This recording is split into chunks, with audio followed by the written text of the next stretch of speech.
Welcome to the Smack Happy Design Videocast, where we explore all things web and marketing.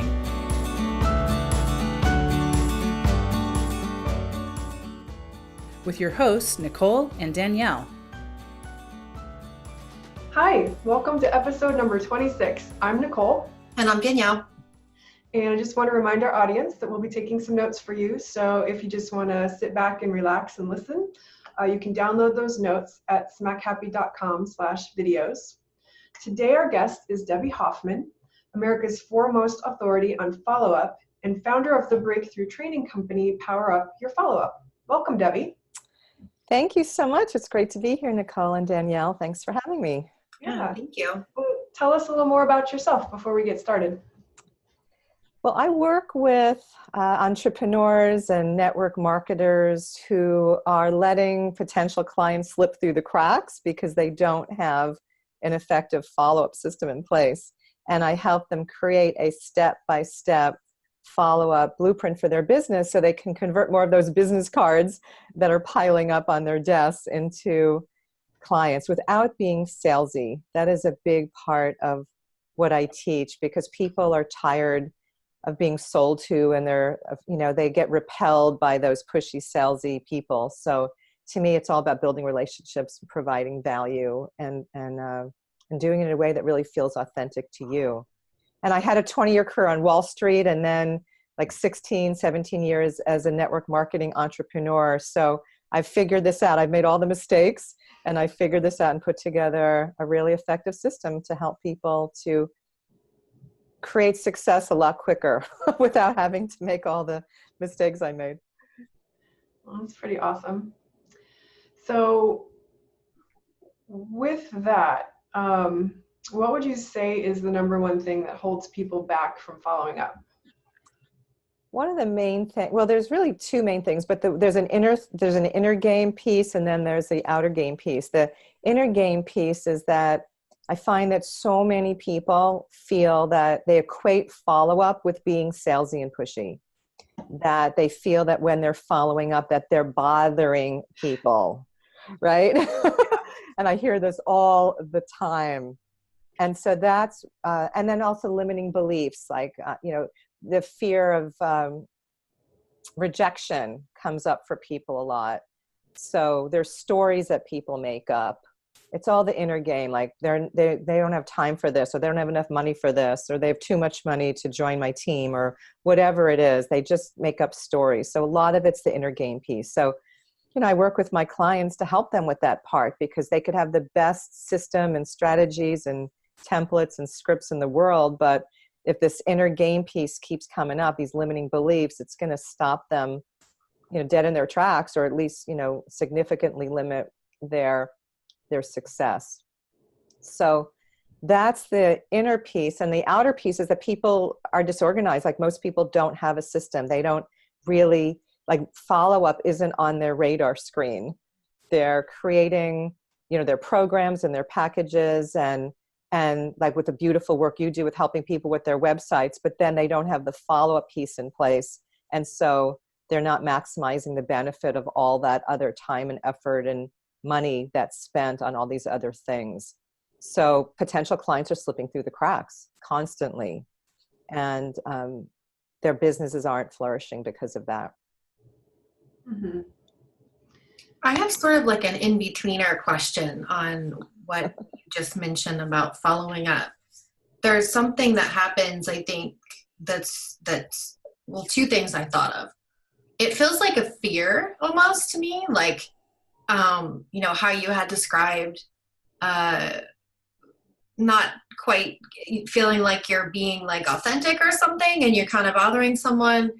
And then, but it seems like, though, when you have more of like a process in place, it becomes less and less of that feeling, because it starts to be proven, like, over time that sort of thing works. And of course, there's going to be like outliers where, somebody just doesn't like return your emails, or they're just like really bad at responding themselves. So, but yeah, it makes a lot of sense. And what do you think? Do you think like a process really helps that fear go away? Yeah, I'm so glad you brought this up. Like, I'm smiling because this is so cool.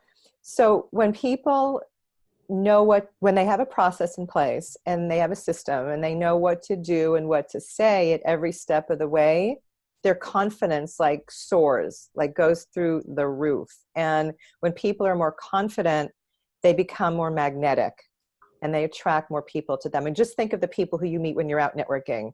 There's really confident people who know that they know that they know that they provide value and they're good at what they do. They just have this way, this energy kind of emanates from them.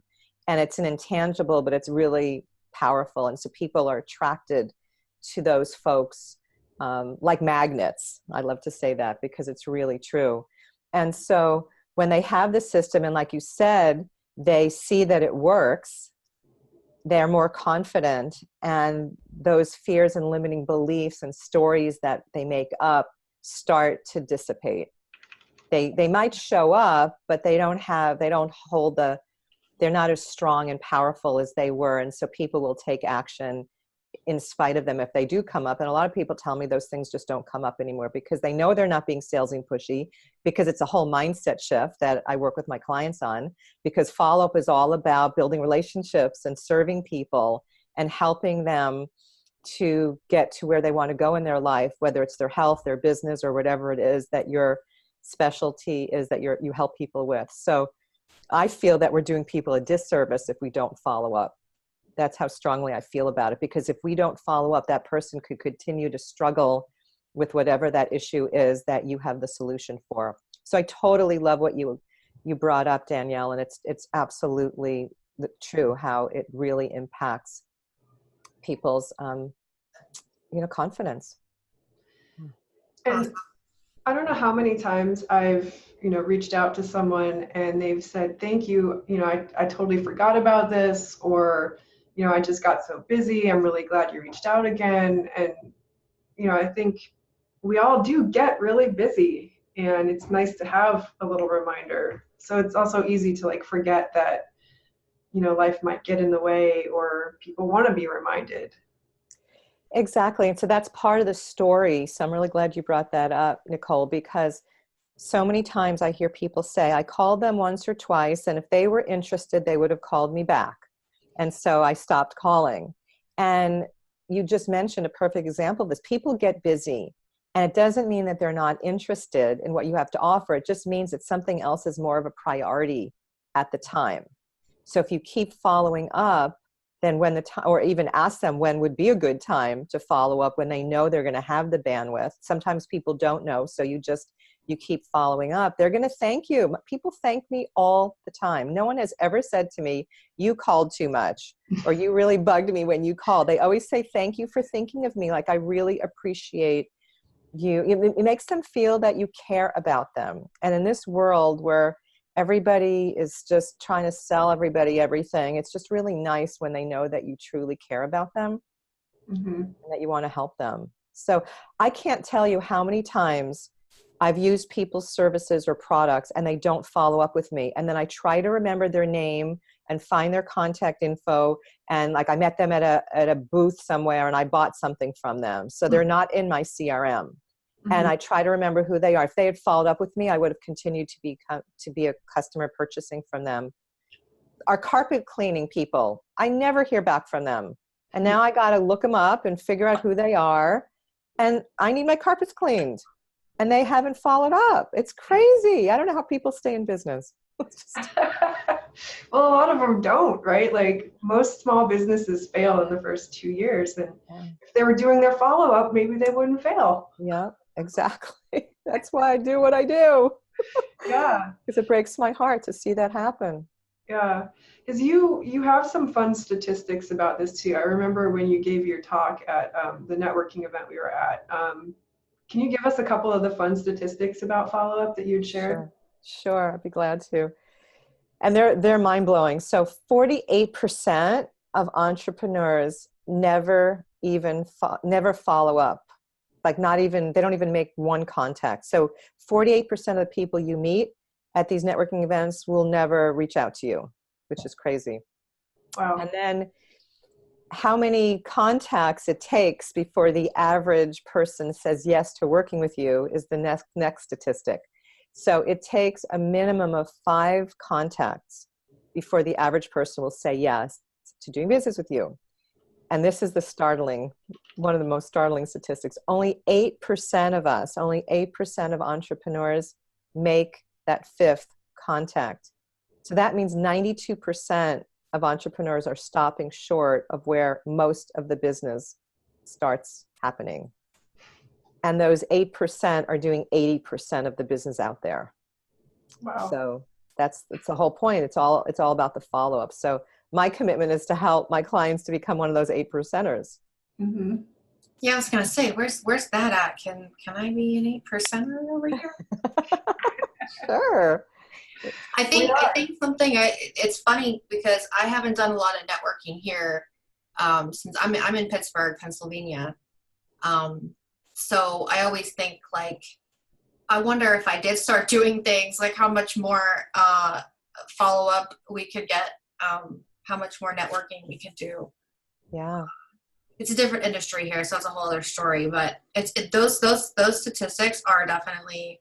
I'm glad that you asked for those, McCall. That's pretty crazy. Only 8%. I know. 92%. Wow. We are in that 8%. We have Yeah, we definitely are. For sure. follow-up things in process, and I had talked to Debbie about a few of our other gaps that we were missing. So we're definitely getting better at all of that. Absolutely. Yeah, she and I had a fantastic session together. It was really awesome. Loved it. But on the note of networking, so how would you prepare someone for networking with regard to follow-up? Great question. And again, there's the inner part and the outer part. So I always work very holistically. So the first is a mindset shift, because what I'm finding out there is that so many people are going to networking events with the intention to sell and get clients.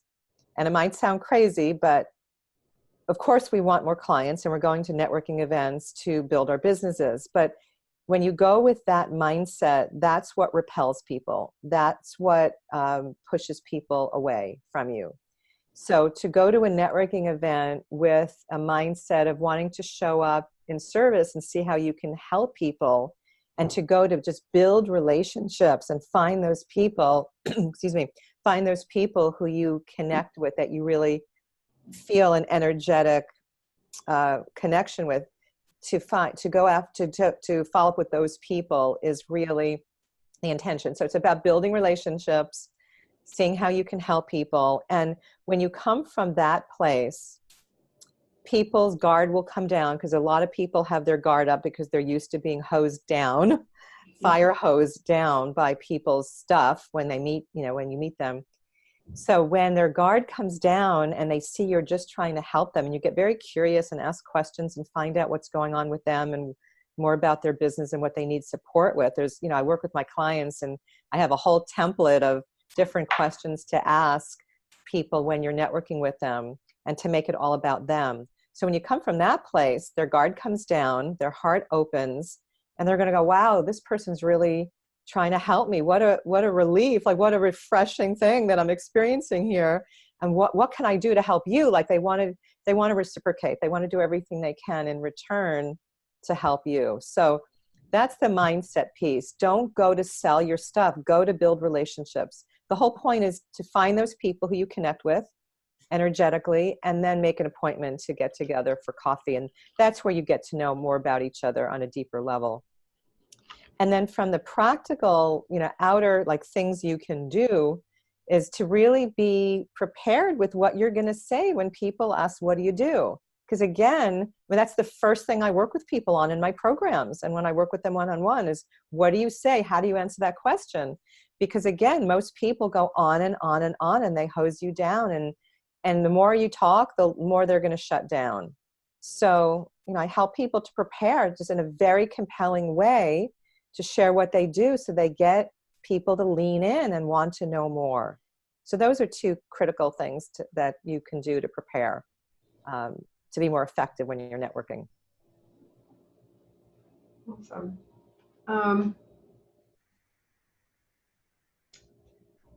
I've heard several different ways to approach someone, and like when you first come up to someone at a networking event, like the opening question.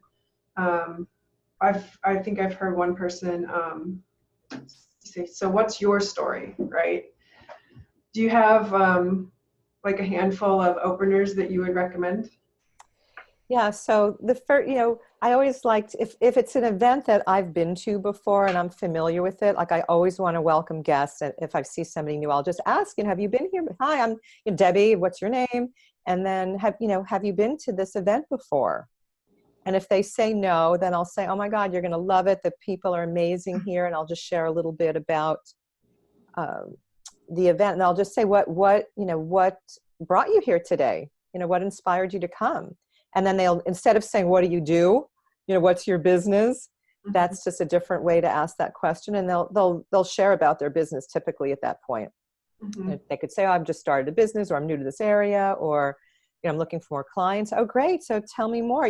What a great question you can ask is, what are you really passionate about? And they might talk about their business. They might talk about their family. Who knows?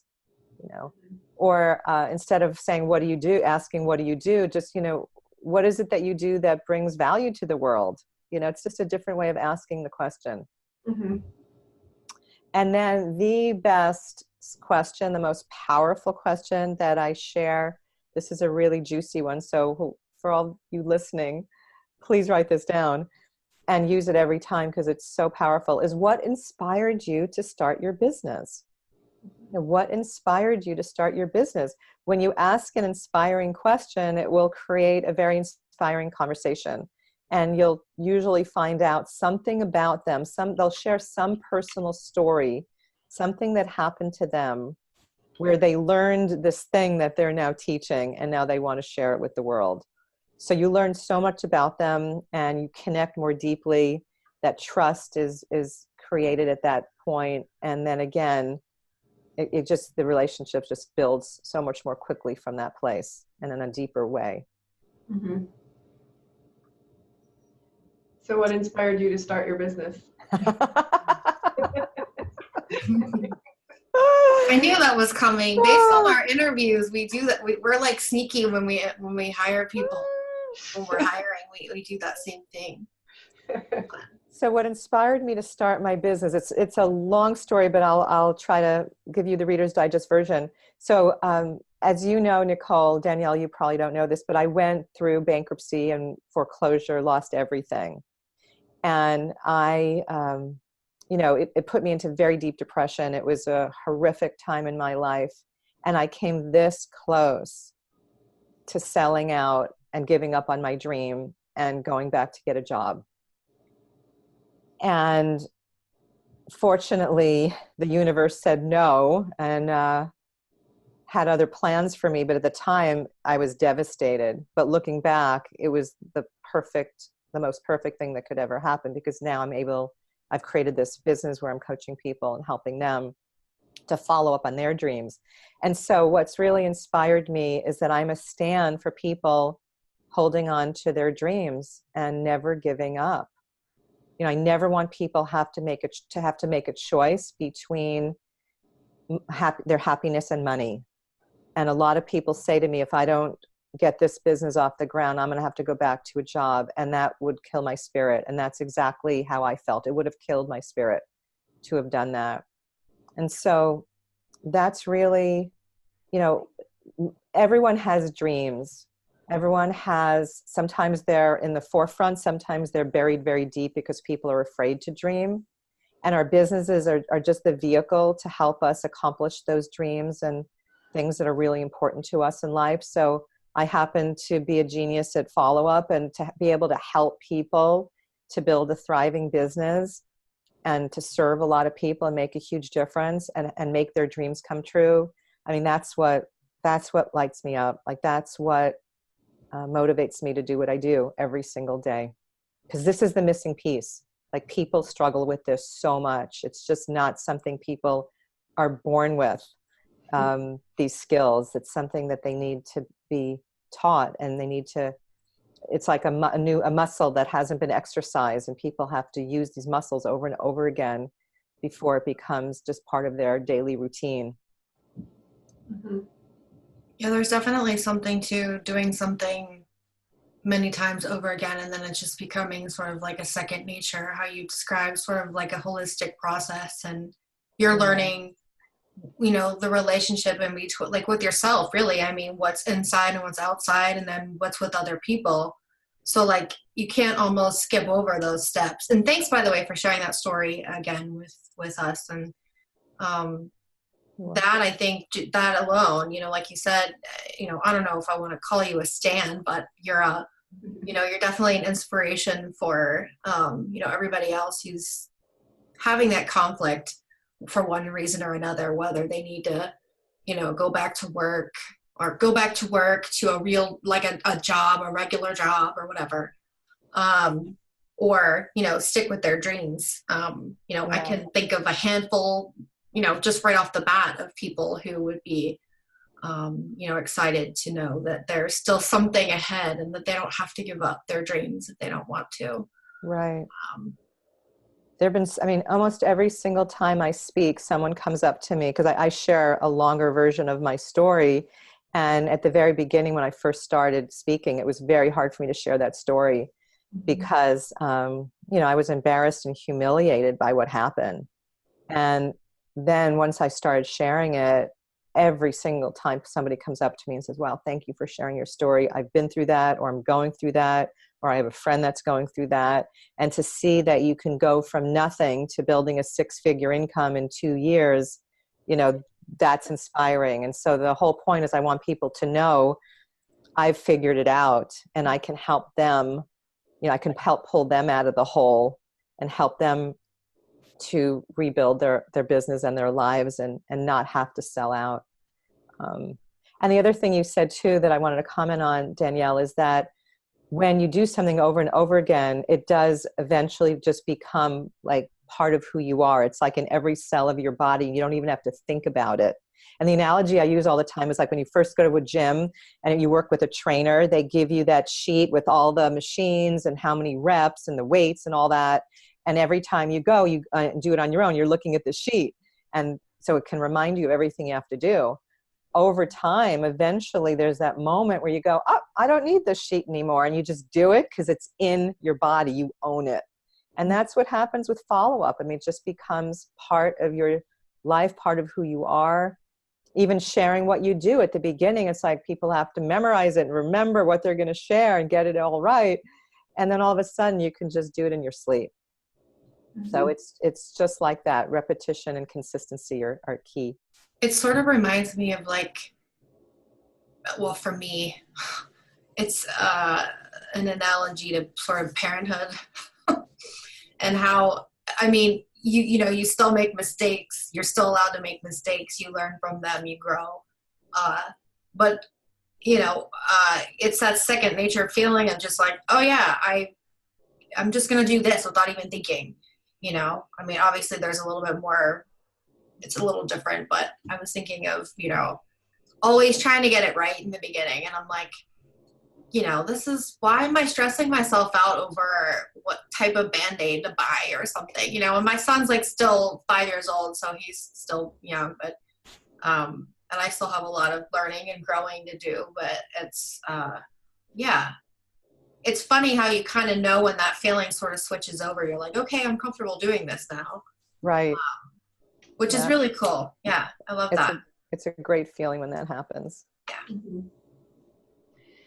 So, Debbie, I know you put together a quiz. Can you tell us a little about that quiz?